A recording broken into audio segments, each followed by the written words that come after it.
Back to the show, Tennessee Senator Bill Hagerty. Senator, it's great to have you back on. Are you hearing the same thing that Senate Democrats are balking at this? Are you hearing that too?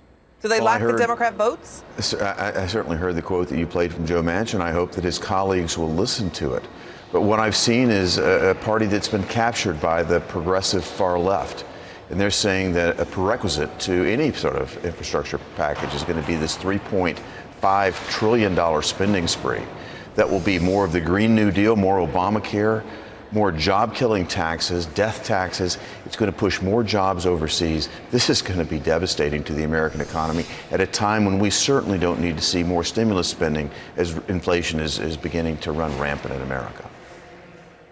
Yeah, Wall Street is warning the dollar will start to take hits, that it will weaken. Inflation is rising, but the Democrats are now demanding bailouts double the size of the entire annual U.S. budgets under Obama.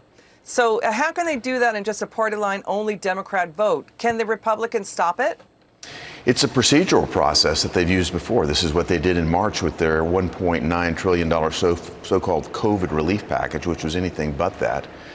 Again, it's had massive inflationary impact, but they were able to do it by bringing Kamala Harris here, the vice president, to cast that 51st vote. That seems to be what Chuck Schumer's plan is. As you said, it's bare-knuckle politics. Our goal, the Republicans' goal, is to stand firm ourselves and also hope that we'll see more level-headed voices like the one you just heard from Joe Manchin prevail.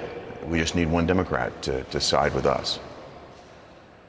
Yeah, you know, the House Democrats lost a dozen seats in the last go-around. They stand to lose more than that. If Nancy Pelosi loses 4 seats, she loses the control of the House. Let's show the viewer what's going on.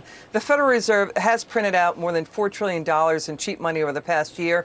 Too much money chasing too few goods. You know, sir, this is really hitting real wages. Inflation-adjusted hourly average earnings fell 1.7% in June. It was down about 3% a month earlier. So we're showing now consumer prices rising. When you were in the Senate and you talk to Senate Democrats, are they privately worried about this? They must be. I serve on the banking committee. We had Chairman Powell today with us, both Democrats and Republicans.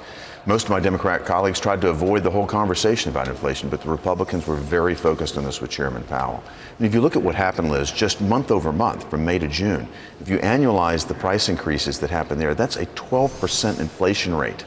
That's occurring right now, far beyond the 2% target that Chairman Powell has been talking about, and it's being felt every day, certainly by citizens in Tennessee, in my home state. If you look at what the Biden administration policies are doing too, this isn't temporary. A lot of the talk about this is, it's a transitory impact. But if you think about the Keystone XL pipeline getting canceled, no drilling on federal lands, this increases the cost of energy throughout the country.